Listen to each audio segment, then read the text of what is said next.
السلام علیکم ورحمۃ اللہ وبرکاتہ۔ الحمد للہ رب العالمین والصلاة والسلام علی سید المرسلین، اما بعد فاعوذ باللہ من الشیطان الرجیم، بسم اللہ الرحمن الرحیم۔ برادران عزیز و معزز خواتین، آج کی اس نشست میں سورۃ البقرہ کی آیت نمبر 280 کا ترجمہ و تفسیر پیش کرنے کی سعادت حاصل کی جائے گی۔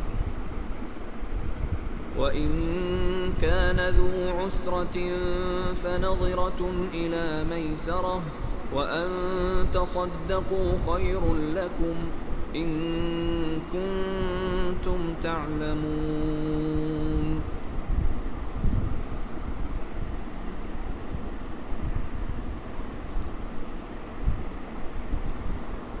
اور اگر مخروض تنگ دست ہو تو اسے آسانی تک مہلت دو، اور تمہارا قرض کو صدقہ کر دینا تمہارے لیے سب سے بہتر ہے اگر تم جان لو۔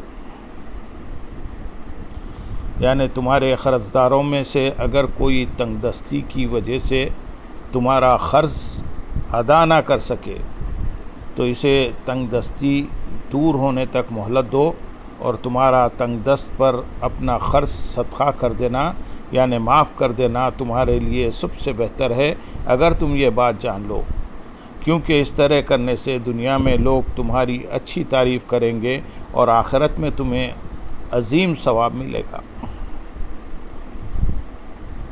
اس آیت سے معلوم ہوا کہ قرض دار اگر تنگ دست یا نادار ہو تو اس کو مہلت دینا یا قرض کا کچھ حصہ یا پورا قرضہ معاف کر دینا اجر عظیم کا سبب ہے۔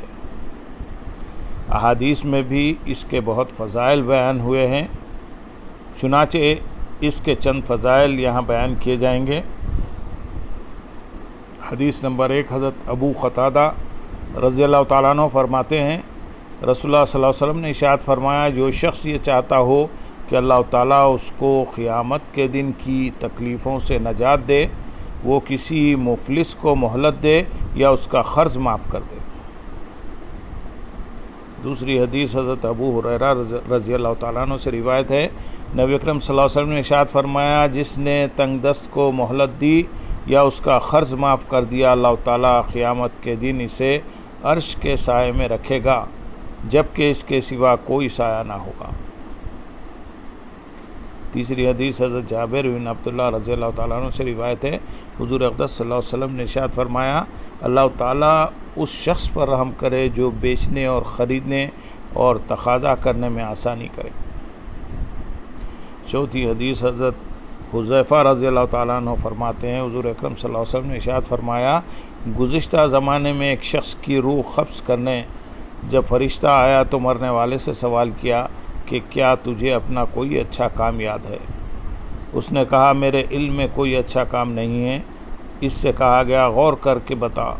اس نے کہا، صرف یہ عمل تھا کہ دنیا میں لوگوں سے تجارت کرتا تھا اور ان کے ساتھ اچھی طرح پیش آتا تھا، اگر مالدار بھی مہلت مانگتا تو اسے مہلت دے دیتا اور تنگ دست سے درگزر کرتا یعنی معاف کر دیتا تھا۔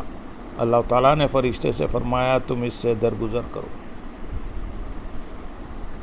پانچویں حدیث اور صحیح مسلم کی ایک اور روایت میں ہے کہ اللہ تعالیٰ نے اپنی بارگاہ میں حاضر اس معاف کرنے والے مالدار پر آسانی کرنے اور تنگ دست کو مہلت دینے والے شخص سے فرمایا، میں تجھ سے زیادہ معاف کرنے کا حقدار ہوں، اے فرشتوں میرے اس بندے سے درگزر کرو۔ امام فخر الدین رازی رحمۃ اللہ علیہ فرماتے ہیں، منقول ہے کہ ایک مجوسی پر امام ابو حنیفہ رضی اللہ تعالیٰ عنہ کا کچھ مال قرض تھا۔ آپ رضی اللہ تعالیٰ عنہ اپنے قرض کی وصولی کے لیے اس مجوسی کے گھر کی طرف گئے۔